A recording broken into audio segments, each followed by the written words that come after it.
The most valuable insight today is having access to the problem that no one else is paying attention to. If you have the ability to identify those problems, find distribution, sell, get your first customer, there's a lot of people who can build a lot of software that don't have access to that, would happily partner with you, or you could just build it yourself potentially.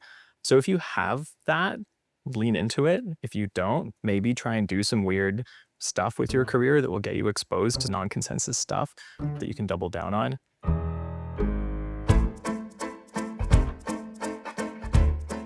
Welcome back to season 13 of the Room podcast. Claudia, can you believe we've been doing this long? No, it's been 5 years, so many episodes, so many incredible conversations telling the stories of some of the world's most iconic founders and funders. And whether our listeners are new for the first time today or have been with us from season 1, we're so grateful for the community we've built. Completely. We've had the mission to open the door to the room where it happens for those entire 5 years and have been able to do so over 120 episodes with hard-earned lessons from some of the top technology and consumer founders of our time. And we've been through a lot personally as well. We have indeed. I built, scaled, sold my startup Prive. You were our first investor, so you've been there through the entire journey. And you've also recently graduated from HBS. You're now building at Vercel. And through it all, we've brought the funder and founder perspective. Yeah, it's really been an incredible journey, and I'm thrilled that I'm back full-time in San Francisco, and we're probably here to stay. That means that there's more for us in terms of growth, both inside and outside of the physical room.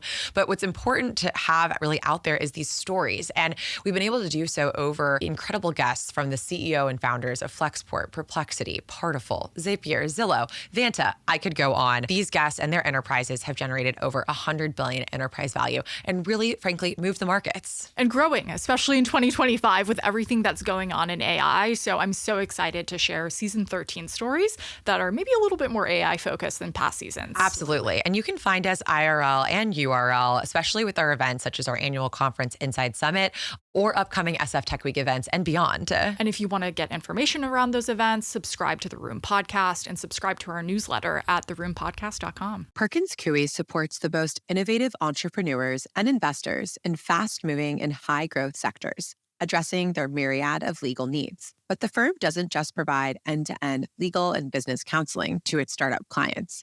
It also facilitates introductions to key advisors and sources of capital.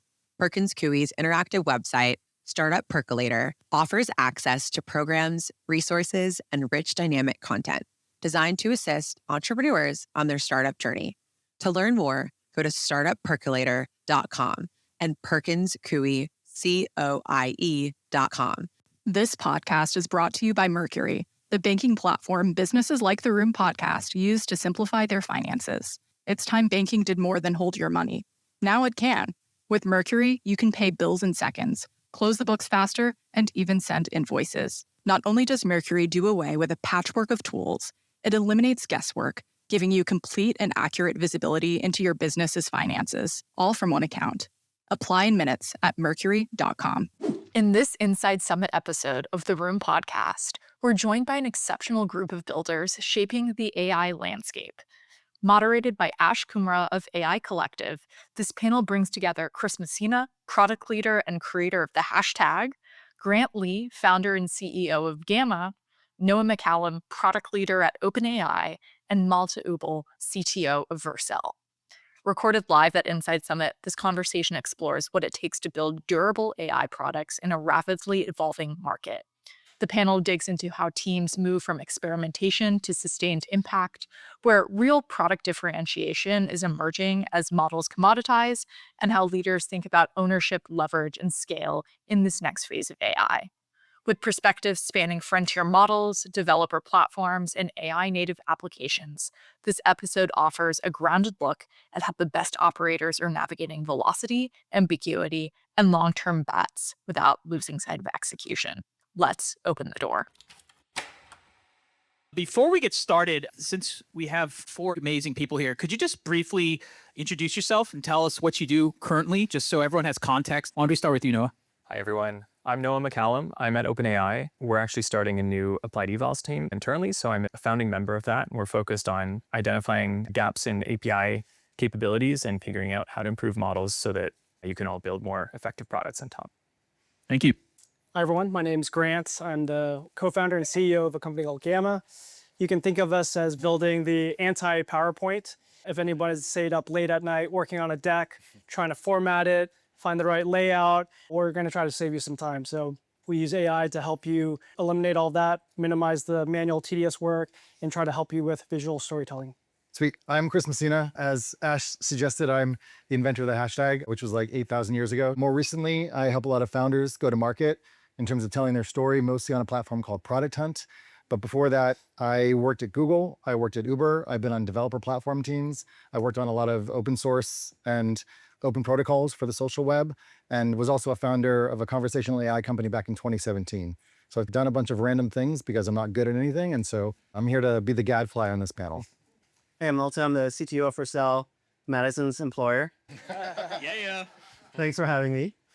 What we do is, if you have an app, front end, back end, AI agent, you throw it over the fence. We're standing on the other side of the fence and we run it for you. And when it goes down at night, we get woken up first and only call you if it's really bad. The other thing is we're making a tool called V0, which lets you type in what you want to build, and it's coming out in really nice source code that you can then deploy to Vercel or anywhere else. Thank you very much.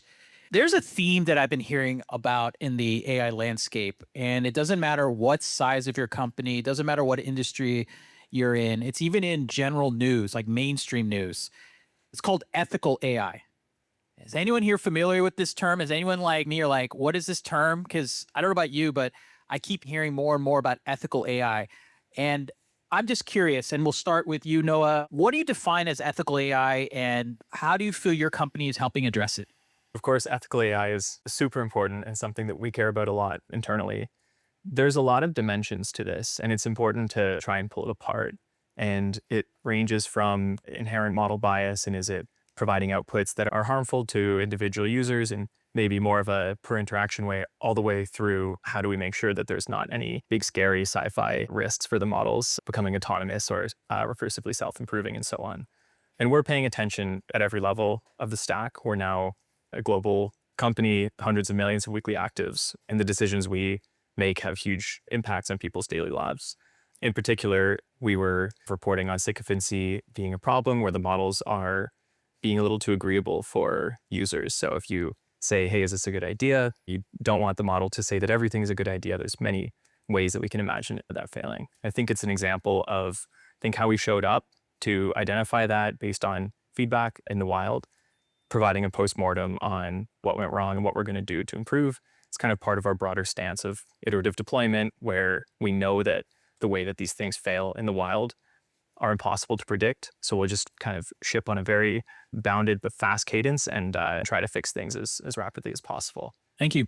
For us, one of the most important things is just have like an open dialogue. So strong partnerships where we're sharing data, what we're seeing.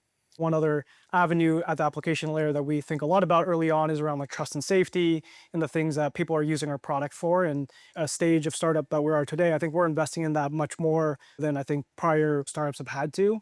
So trying to maintain this sort of ecosystem where everyone's very collaborative and hopefully steering the sort of future together is definitely top of mind. Thank you.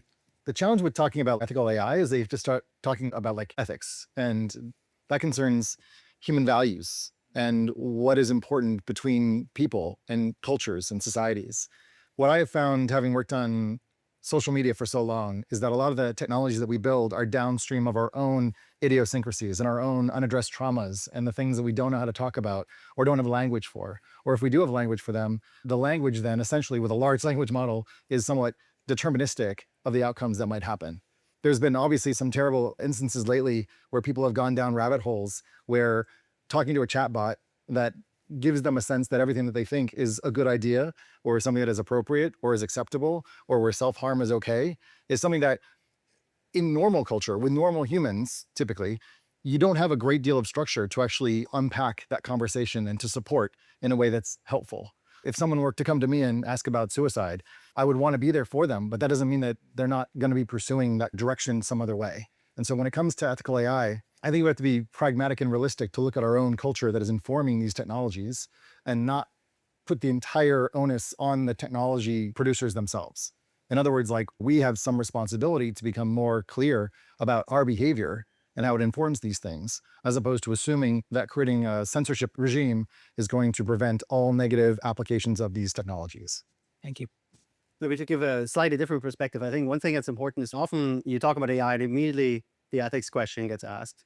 And I'm actually most excited about the very boring apps and boring kind of use cases like expense report classification, which used to be like very difficult. And now you can like build a prototype in an afternoon. That's very good. Yeah, hold this the expense social drinks though, or Amen. Exactly, right? But like then you're actually at the level where like you always have to answer that question. And so I think there's like obviously it's worth having the discussion, but also worth disassociating it as a stigma for every possible use case. Okay. I really appreciate the diverse opinions we have here. And along those lines, speaking of diverse initiatives, how many people here are building companies right now? There's a reason why I'm asking. Okay. And how many people here are looking to raise money? Raise your hand. And last question, it's not a trick question. How many people here, regardless of your stage, are really obsessed right now with how do I take what I have and go from like 0 to 100? It's already working. I now have lit the match and I'm really focused on growth and deployment. Perfect. So this question applies to all three. What I love about this panel, or I call the Avengers, is you all have had amazing experience building products, investing in products, and scaling products. If you were an entrepreneur right now, given what you know about AI in the world that you reside in, what advice would you give to these entrepreneurs who are looking to really scale their products? Because we have a lot of builders here, as you can see when I asked them to raise their hand, and they're all hungry and they all seem like they really want to go. They're not at the ideation stage. They're like, no, we're here because we want to build something. We want to be in your seat maybe in a year or two, if not sooner. What would you say? I have this conversation a lot with founders that I'm working one-on-one with. And I think it's a good distinction going 0 to 1 and 1 to 100, where if you just have a demo, sometimes that can be enough to raise money. But the 1 to 100 is where you start to scale, robustness starts to really matter, and you are trying to figure out how to make this actually work in the real world. This is where so many AI products will end up failing. And there's kind of two main loops that I really advise people to nail. One is the sort of vibes-based improvement. There's a narrative shift around evals right now. Some people say that it's the only way, you have to have evals. And it's softening a little bit. And I think this is right, that the first 70% can come from vibes if you have someone who's very opinionated, who has a lot of taste, and is in a very tight feedback improvement loop with the product. So they see how it works, see it fail, they update the system prompt, they tweak some UI. You can get actually quite far. You'd be surprised some of the startups that we work with are quite biased in this direction. But as things start to fail, then build targeted evals so that you can start to systematically improve on those really tricky, really inconsistent capabilities that are impossible to squish out with the vibes-based loop. And then in order to build those evals, you need to have really good tooling and do that quickly and make sure that they're grounded and useful so you're not wasting time. And there's major failure modes in both directions that I see a lot. It's a really big question. I think I have a lot to say on this. Oftentimes I'll talk to founders and it's really exciting right now to be building with AI, and you might start seeing some initial traction, throwing a lot of these ideas at the wall. And maybe the temptation is as soon as you see something start working, you're gonna go all in. I think the downside is that the reality is you're gonna be working on this thing for many years. This is a multi-year journey. And if you're not really committed to that problem or that problem space, you might be married to a bad idea forever because you saw that little bit inkling of, oh, there's something here. When we started Gamma, this was pre-AI, we focused on really what we cared about, which is we want to help change how people communicate ideas. This was a concept we were passionate about. I started my career in consulting investment banking, lived in slide decks, and so was always frustrated with that format. That medium has been around for almost 40 years. And so we started that because of that. We were handed a great gift of like, obviously AI is moving really fast. We can incorporate that into how we build Gamma, but that wasn't the reason we're pursuing this problem space. And so I feel like for those that end up going like 1 or 2 years in, chasing the wrong dream, you're already worrying about scaling when you're not even sure if this is the mountain you want to climb. That's going to be something that is almost irreversible. And then you're going to lose some of your best years working on something that maybe isn't something you're passionate about. Thank you. The way that I tend to think about this, I spent 2 years investing in vertical AI applications. It seems to me that we get confused between what is technology and what is a medium. And this distinction has become more valuable and useful over time. So rather than thinking about something just as a technology, which can be a tool that's delivered at scale, if you think about mediums allow people to express new ideas in ways that previously weren't economically viable. To draw an analogy, once we came up with agriculture, suddenly we had lots of different ingredients that we could use to then create different types of foods and dishes and different cuisines. Once you had those cuisines, then you could make different types of restaurants and different types of expressions from the lowest execution to the very highest. To me, what AI is doing is it's changing the ability for people to create different types of software experiences that are incredibly bespoke, are very personalized, and used to be uneconomic to pursue. So to your point about picking a problem area or domain that you feel is richly expressive of something that you want to say to the world, that is actually going to be much more likely to work out over the next 5 to 7 years than to try to solve a deep technical problem, unless you're one of these like AI labs or something where you're building something foundational. So be very clear into the thing that you want to create in the world. I guess another way to think about this is we're at the beginning stages of what I would think of as the record labelification of software, meaning that by applying taste, you can create a record label of different types of software applications that look like something certain, or that have a certain typography or typeface or whatever, but they're quite commoditized. To your point, Gamma is its own specific expression and experience. It needs to get the basics right of creating slides, but then from there you can do jazz and it becomes very exciting. So you might be creating more of a jazz label than actually like a piece of software. I've been making this one point a lot lately, which is that the way I think about AI is that I use this Venn diagram where it's like the whole thing is all the software that would be awesome to have. And then there is the software that we used to be able to economically viably write. Maybe with $100 million, we could maybe do something, but like practically we wouldn't, right? And now what AI helped us is like fill out the Venn diagram. There's now more software that you can actually do. And that's also why we're seeing like this emergence of startups, because suddenly there's this entire like wide areas on the flag, which is obviously incredible. More tactically, I think my personal mantra is that iteration velocity solves all known problems. And that really just means that you look at everything you do and see like, can I cut down on making that a little bit faster? Might be evals, might be vibes, right? It's really, that's the same decision, right? Where is my iteration velocity bound by someone doing evals or not? And the trade-off of that changes over time. And similarly, like in the past, you might have said, well, do I get an experiment running? And then I need like 4 weeks to get statistical significance, where I honestly knew in day one that the one side was shit. That type of thing like is really fruitful. If you look at every step of the way, like how fast do I go from I have an idea to like, it's something I can actually try and then make sure it's good. Thank you. You had said something earlier about boring industries and paying attention to them. And I was thinking about this along those lines of maybe not a boring industry, but is there an industry or industries you feel that AI has not really tapped into yet? Yes, we know the obvious. We know about the consumer side, obviously, the LLM side, and various vertical AI. But is there like some industries that if you had the time to spend more time on, or maybe you're working on publicly, you're allowed to share, you're like, you know what? Watch out for this, because there might be someone in this room who might be working on that solution or might have thought the same thing, and they might get some insights from you. We'll start with you, please. Yeah, part of this is if it's on my radar, it's probably one of the larger segments. So I'd flip the question where the most valuable insight today is having access to the problem that no one else is paying attention to. If you have the ability to identify those problems, find distribution, sell, get your first customer, there's a lot of people who can build a lot of software that don't have access to that, would happily partner with you, or you could just build it yourself potentially. So if you have that, lean into it. If you don't, maybe try and do some weird stuff with your career that will get you exposed to non-consensus stuff that you can double down on, be at a very high level. I'm personally very excited for the potential in healthcare to be realized. It's very good for the world. It's very interesting. It's very hard from a sort of reasoning and intelligence perspective, which is something that from the research side we really care about. If you look at the history of providing leverage for doctors, there's some small attempts. You have a human scribe or you have a nurse practitioner that are trying to make the doctor do less of the rote work and more of the differentiated sort of top of their discipline type work. But that is only the tip of the iceberg. Every doctor is complaining about doing too much clicking around in EHRs and just not doing the interesting work, which is probably some combination of like hard diagnosis, empathetic conversations with patients. Like, how do we get them doing more of that and none of the busy work? Healthcare is super complex, but AI is really well suited to dealing with that complexity. I'm excited to see that realized.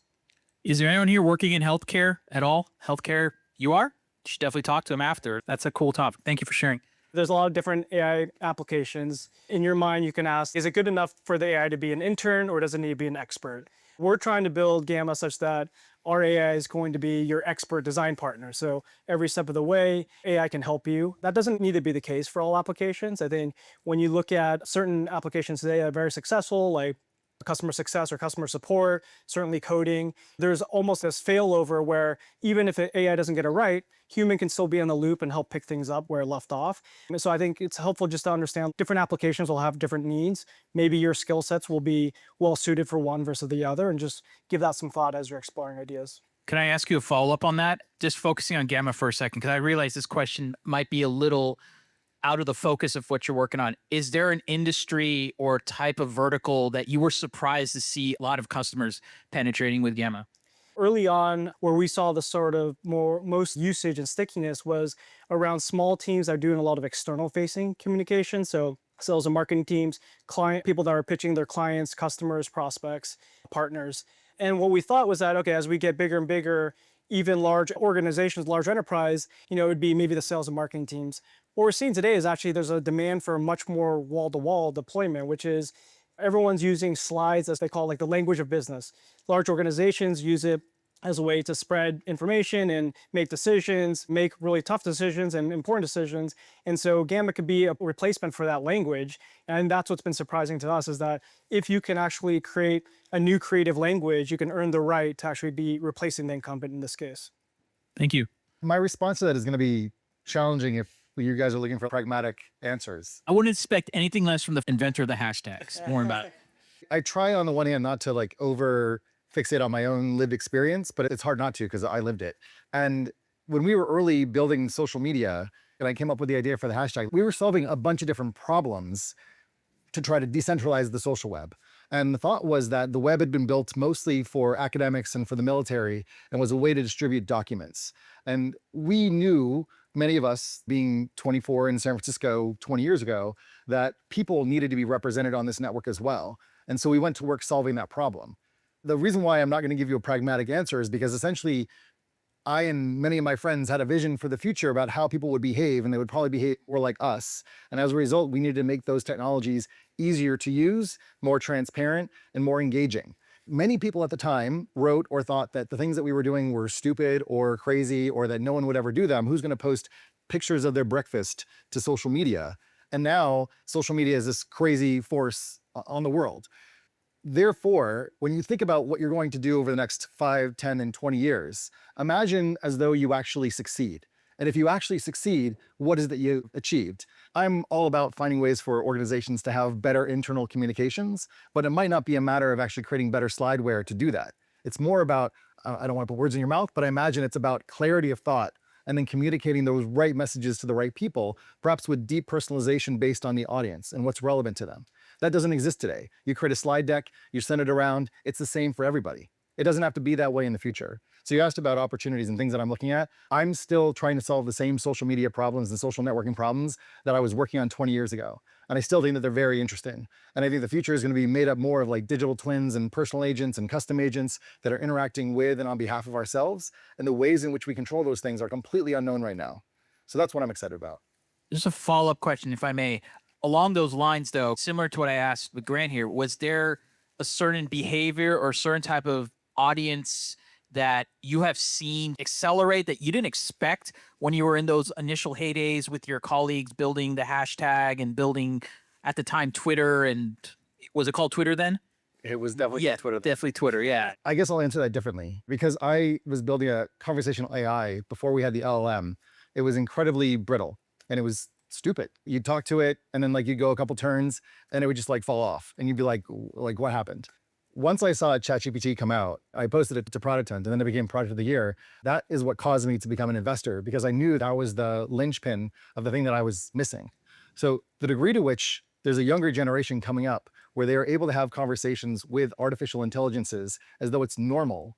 All the old folks have no idea what's coming. They have no idea how to operate in that space. They have no idea how to feel like it's okay to have an artificial friend that you build some sort of connection or intimacy with. They have a hard enough time having intimacy with each other.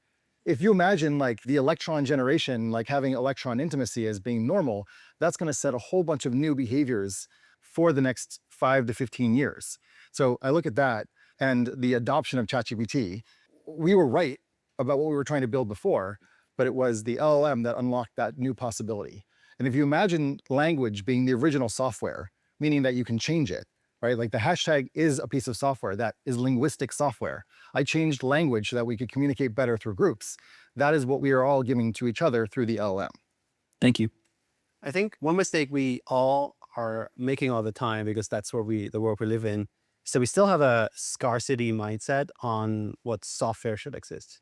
It was very expensive to make software. And so there would be a small amount of software. There would be lots of winner take all market where something that's like has a relatively broad applicability kind of wins that entire market and is just the best product. Can I just add to what you're saying? The reason why software is hard is because we're trying to communicate with an electron system that is quite brittle.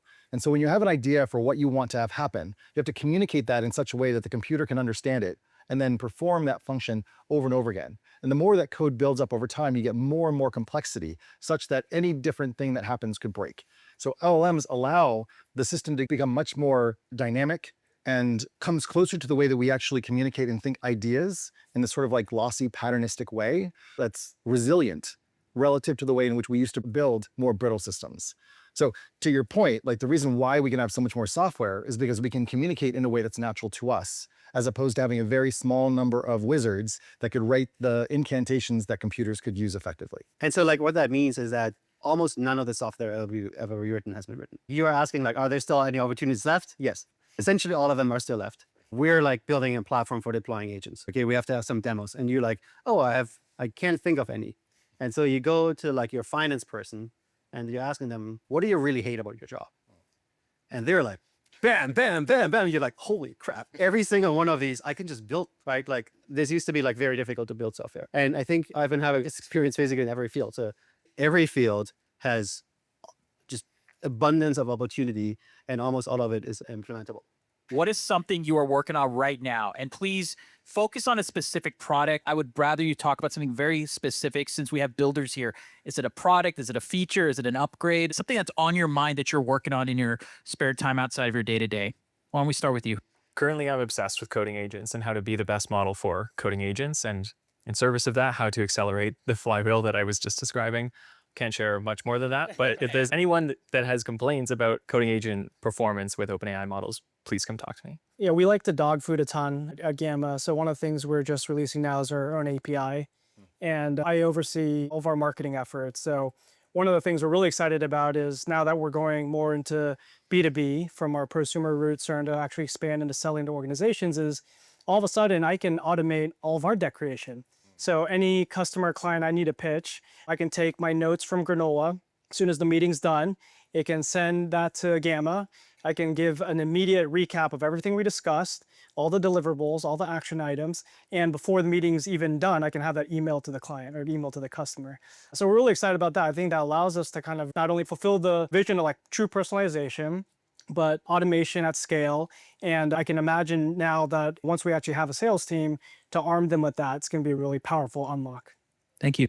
You mentioned granola. I'm a big granola fan. I do a lot of coaching for founders. And so I still use a very manual process in Airtable to manage all my calls. And so I'm just like, I need to make this fully AI where something comes in, it goes to Airtable, like the notes come in from granola, like the email is sent, like all that's done. And I'm just so embarrassed that I haven't done it yet. The other thing that I want to work on, and I have been working on, is creating a decentralized social network for both people and for agents. It's something that I've been working on for many years. It's something that the protocols that we started in 2008 or 9 are now pretty mature. And I feel like now more than ever, the opportunity exists to do that. So that's something I'm doing. Thank you. To end the panel on a low note, what I'm actually spending a lot of time on is like agent security. It's actually not that long ago, let's say 15 years ago, where security was like in the duff. We were not using HTTPS yet. The NSA was reading everything you wrote. Everything was getting hacked all the time. If you were on LinkedIn already, all your data is catch by some hacker. And it has gotten really good. And now we're getting back into the LM phase, which has no security model at all. Every MCP that you put into your agent gets to prompt inject you without any hindrance, right? And so we're like in this Wild West phase and we have to figure it out. And so that's something I really care about. One thing that's really fascinating is that we have this everybody can cook world where like our like SDRs are shipping apps to make their job easier, which is amazing. So you're in this world now where the security model for apps changes, where you go from, I have these like ultra competent engineers or like engineers who like do things the right way to like people who have no business judging whether the thing is good or not. And so like what I'm personally working on is kind of saying like, can we extract certain things from the apps so that you can't go wrong? Let's say auth, like it's not the app's problem that auth works. So that even if the app is like completely broken, it cannot give access to the wrong person. Or maybe the app doesn't control how you talk to the backend. So again, if the app is broken, your security model doesn't fall in over. Basically, there's a Wild West situation, and we're trying to establish security principles in that world. Madison had mentioned the AI Collective. We're a nonprofit. We are here to like humanize the AI experience through in-person meetups and events. So if anyone's interested in learning more about that, you could check out aicollective.com. But on this note, anyone have a question? Don't be nervous now. Yes, you, sir. This is like the security kind of conversation around the vibe coding discussions on Twitter. People saying, oh, like, it's the end of libraries because you can just vibe code anything now, putting things in the platform level for like security, like secure by default, versus like teaching AI how to do everything. What do you gotta think about the juxtaposition of those two ends of the spectrum, I guess you could say? One is like just vibe code everything. One might be like putting in a library that you know is tried and true, interoperable, modular. But now people are saying, oh, my agent, they just code that. Why would I use this in a PFR? Yeah, I mean, yeah, it's kind of directly what I was referring to. I think we're in the earliest innings of a maturation phase. There was always this notion of shadow IT, where like someone would just upgrade from Excel or like do something in their organization that accesses some backend, and maybe that wasn't good already, right? And so we just put like fuel onto this phenomenon, but it's not necessarily new, which does mean that like in large enterprise settings, you have to find a way to make it work. I think there can be this world where you end up with an architecture where you have this like professionally developed services, and then you have vibe coded front ends that access these services, right? But you're retaining all the like core variants of your system in those backends. I could definitely see like one of the like biggest running jokes of the industry is like how horrible Salesforce is as an interface. Like you can vibe code a better interface for whoever in your company is using Salesforce in an afternoon. Doesn't mean you need to stop using Salesforce, but it's just an API now and it can maintain your business rules, but everyone in your company will be happier. Great question. You, sir. Curious what each of your biggest hot takes are. What I mean is something that's truly not in the zeitgeist. It's a good question. One off the top is maybe coding agents aren't just for coding. You were alluding to this a little bit, but, and also to your question, agents work best when they have really good tools and really good abstractions. And all a coding agent is an agent that's really good at using tools and interacting with environments, doing research, making changes to things. And maybe for the N+1 domain, it's all kind of a variation of like, oh, it's actually just another tool and it's all kind of code.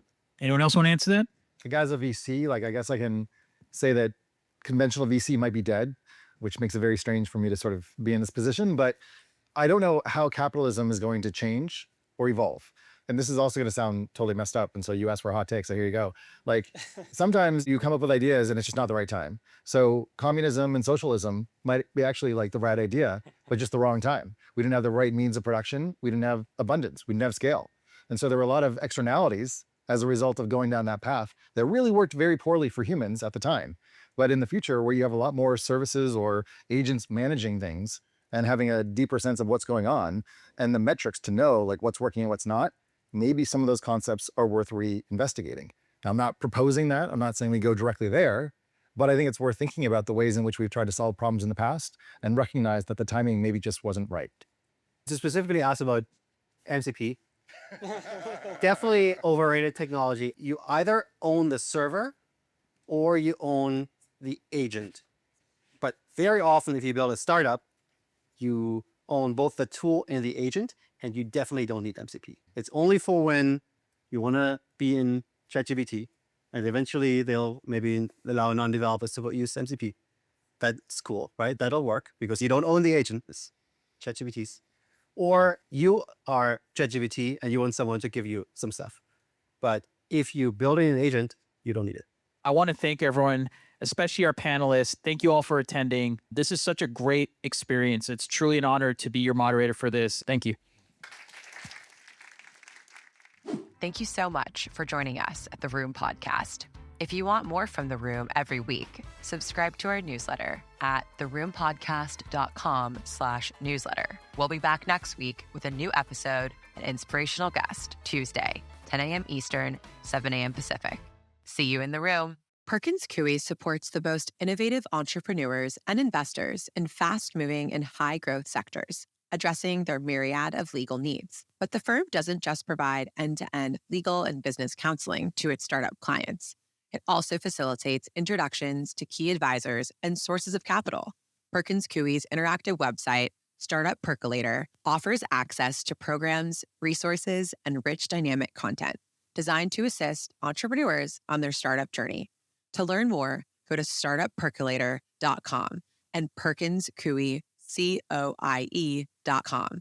This podcast is brought to you by Mercury, the banking platform businesses like the Room podcast use to simplify their finances. It's time banking did more than hold your money. Now it can. With Mercury, you can pay bills in seconds, close the books faster, and even send invoices. Not only does Mercury do away with a patchwork of tools, it eliminates guesswork, giving you complete and accurate visibility into your business's finances, all from one account. Apply in minutes at mercury.com.